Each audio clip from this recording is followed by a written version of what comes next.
silver out there, and because it's such an industrial market, the banks, do use paper to supply silver, to the physical buyer, and they use the markets to hedge against those trades, which creates, this large amount of paper silver in the market. So it does have some negative impacts, on the silver price, but that doesn't necessarily have to last forever. One of these days, one of these banks is going to get an order, and they're not going to be able to fill it. That's my opinion. And when that happens, then these banks will have to go into the market and start buying back their positions, which would be the beginning of a new trend or a new price for the metal. And I'm on record saying triple-digit silver, and every time I say it, people think I'm crazy, but I'm a true believer that that's where it should be.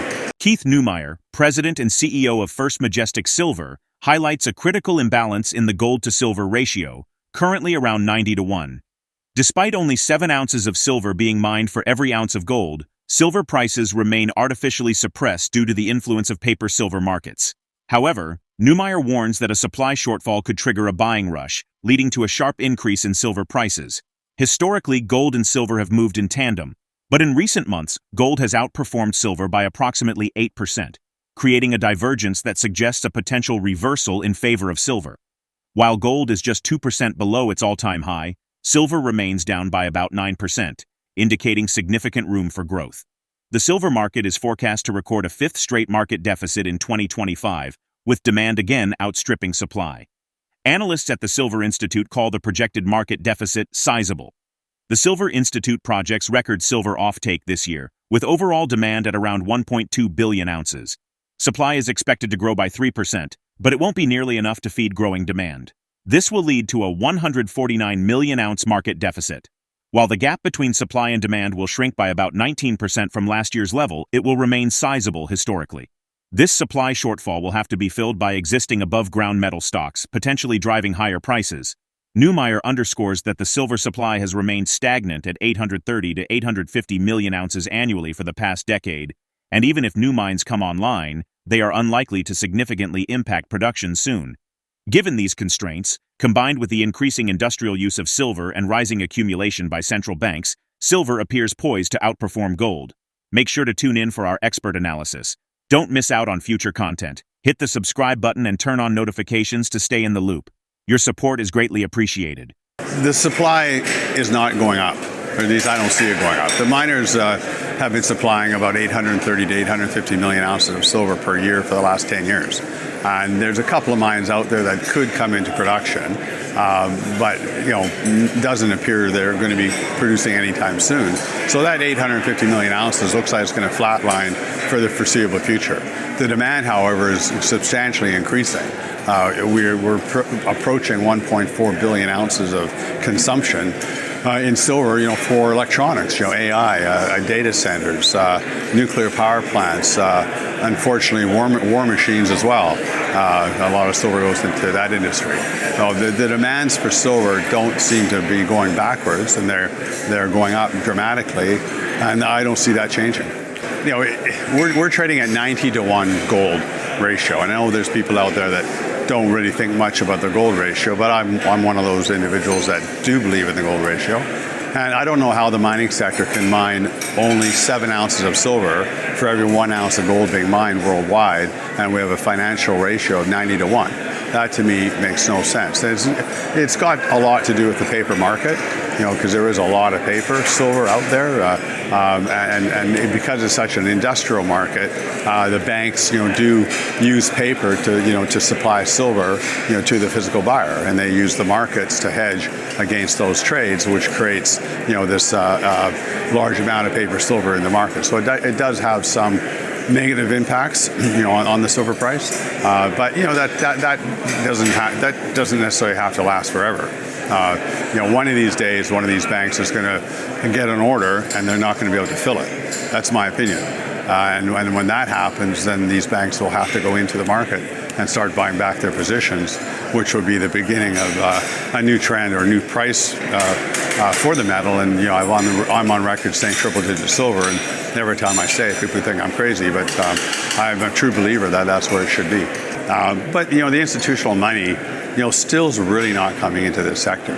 And you would think, at $2,900 gold and, $33 silver, the institutions would be just jumping all over this market. Our free cash flow in Q4 was $68 million, a record free cash flow quarter. And I think the stock was up a couple pennies when we put that out.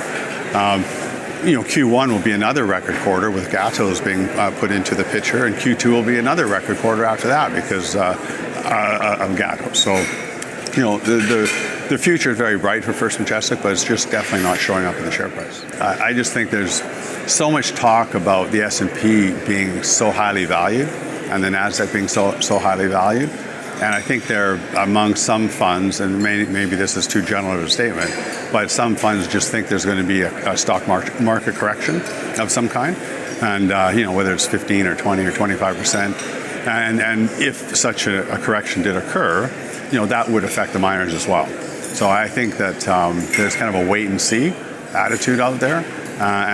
But if that correction ever did occur, I would almost suggest, this would be almost like 2001, 2002, when the Nasdaq crashed and gold was at $250, and then there was this rush of money that came into the mining sector in 2002 through 2005. And then we had a 10-year bull market in the mining sector with gold hitting 1,800 and silver going through up to 50. So I'm thinking we're going to see that all over again. For the fourth consecutive year, the global silver market has experienced growth, with consumption of unwrought silver or silver in powder form rising by 6% to 56,000 tons in 2024, according to a report by Indexbox. Since 2013, total consumption has increased at an average annual rate of 1.5%, with occasional fluctuations. This steady upward trend suggests continued expansion in the coming years. Alongside rising demand, the global unwrought silver market revenue surged to $37 billion in 2024, reflecting a 7.1% increase from the previous year.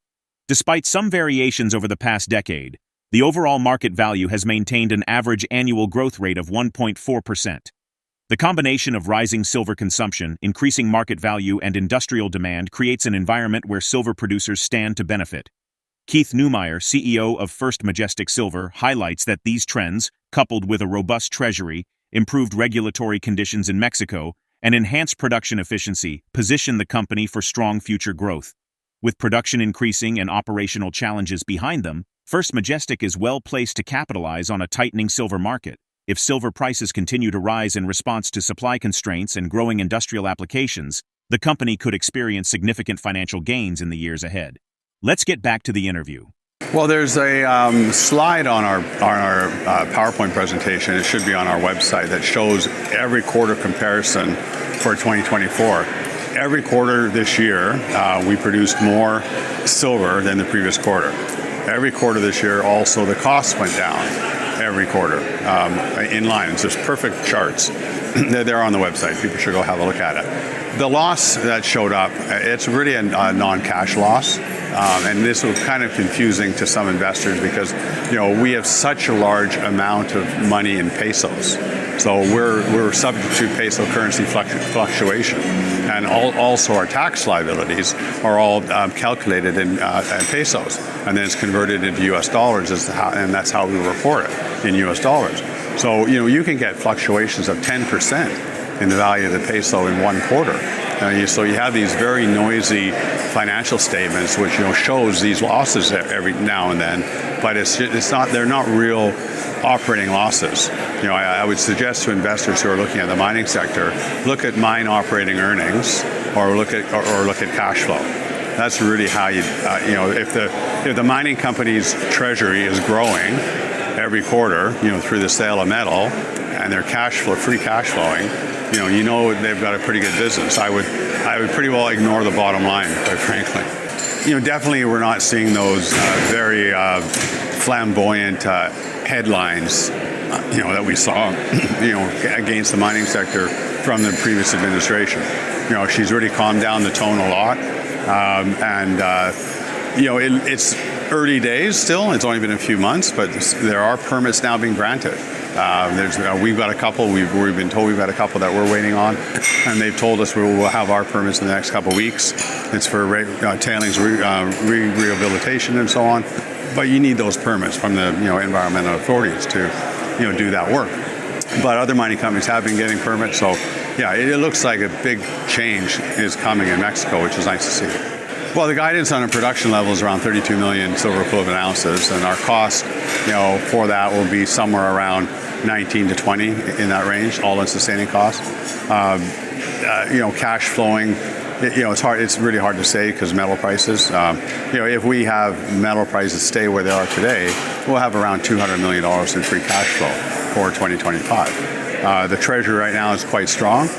We have almost $400 million in the bank right now, which is the highest treasury we've ever had in the history of the company. So yeah, we went through a bit of a hard time over the last couple of years. We had, the Licking lose their water source, or at least a third of their water source. We had the labor relations issues at San Dimas, and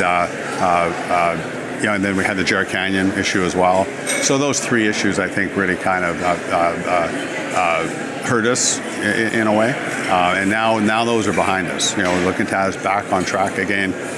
We got the water all hooked back up. San Dimas labor issues are now behind us, which is fantastic. And now we've got, and Santa Elena is just, always doing fantastic, which is great. And now we've got Los Gatos. So we've got three mines that are over budget and one mine that's slightly under budget. With silver supply struggling to keep pace with rising industrial and investment demand, the market appears poised for a potential shift. Despite years of stagnation in production, growing industrial applications and heightened investor interest could drive prices higher. As the silver-to-gold ratio hints at a possible reversal, the question remains, will silver finally break out of its prolonged undervaluation, or will external factors continue to suppress its true market potential? Share your perspective in the comments section. If the video resonates with you, join our community by subscribing to our channel and enabling notifications with the bell icon. Thank you for being a part of our community.